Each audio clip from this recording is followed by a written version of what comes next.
Eh, Laila di sini sendiri juga kan. Besok nanti ada apa lagi nggak? Ada pertemuan lagi nggak?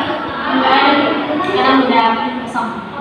Sekarang Laila udah makan atau udah istirahat dulu atau gimana di sini? Tadi udah sempat istirahat sebentar, enggak senang Sebelumnya Laila di sini tuh dikasih tahu sama siapa? ada tadi kemarin nyuruh katanya konseling Mas sama ibu ini katanya gini baik kok cara menyampaikan itu baik. Oh iya, terima kasih kalau seperti itu. Tadi kan Laila bahas konseling ya. Laila tahu nggak apa itu konseling?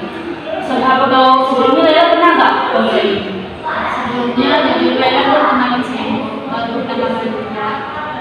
Oh, jadi belum tahu apa itu konseling, belum tahu apa itu konseling di masalah pertemanan kan. Nah, konseling itu adalah suatu layanan proses di mana ibu sebagai konselor dan Laila sebagai konseling untuk menyelesaikan satu masalah. Di masalah ini masalah tentang tingkah laku, bukan masalah sih kayak tingkah laku yang agak negatif gitu. Misalkan ada permasalahan yang Laila nggak bisa selesaikan, Laila konsul sama ibu, insya Allah ibu bakal kasih solusinya nanti. Nah, di tujuan konseling ini tujuannya biar Laila itu agak lega gitu dengan apa yang Laila sampaikan dan apa yang Laila bisa apa namanya tuh kayak lega gitu, jadi nggak ada beban pikiran nego gitu. Konseling ini kan Laila tadi kesini kan secara sendiri kan, tidak dipaksa kan, jadi tidak ada kepaksaan dari Laila. Di sini ibu juga bakal tidak akan kayak gimana ya, kan Laila cerita sama ibu ya, jadi di sini ibu tidak akan menceritakan kepada orang lain permasalahan itu. Karena kenapa seperti itu? Karena ibu di sini sudah mengucapkan janji konselor, di mana janji itu harus diucapkan dan harus ditepati. Kalau janji kan nggak boleh diingkari. Di sini tuh kan kita mau ngebahas suatu topik masalah ya. Jadi kita tuh ngebahas topik masalahnya yang secara dalam diri Laila, tapi secara yang baru gitu, yang baru.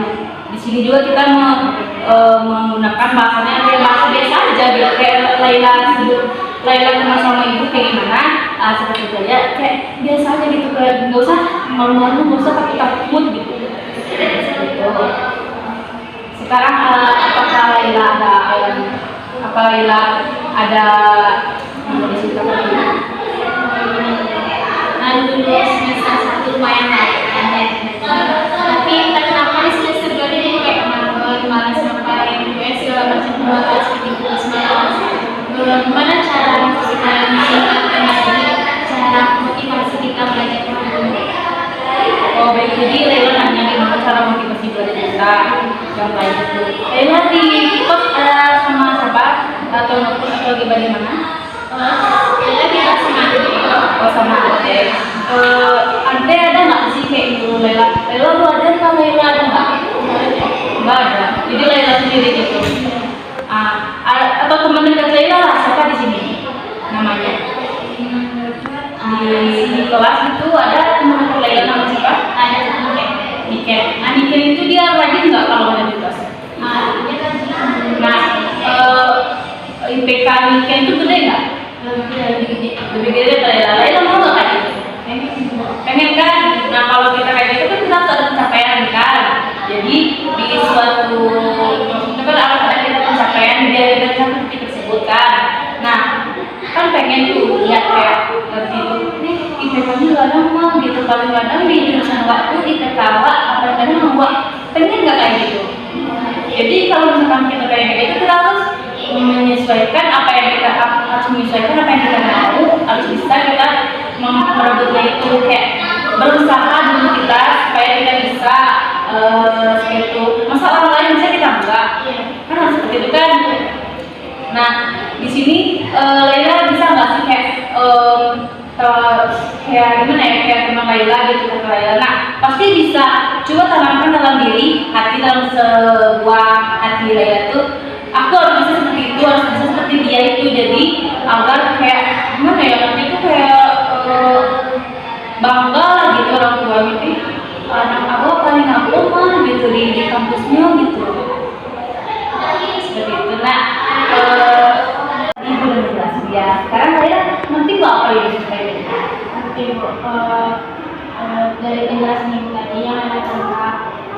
Laila tuh harus rajin aja, harus bisa mencapai suatu tidak.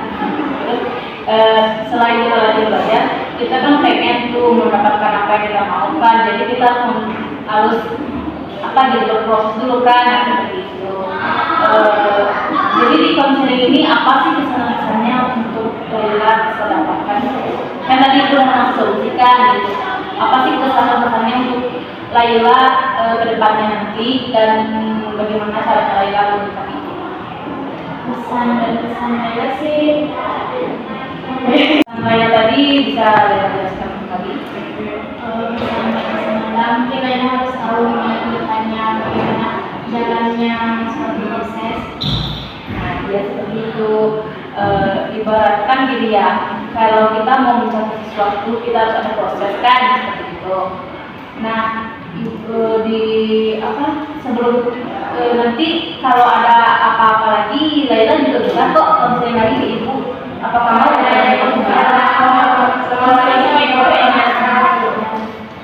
terima kasih.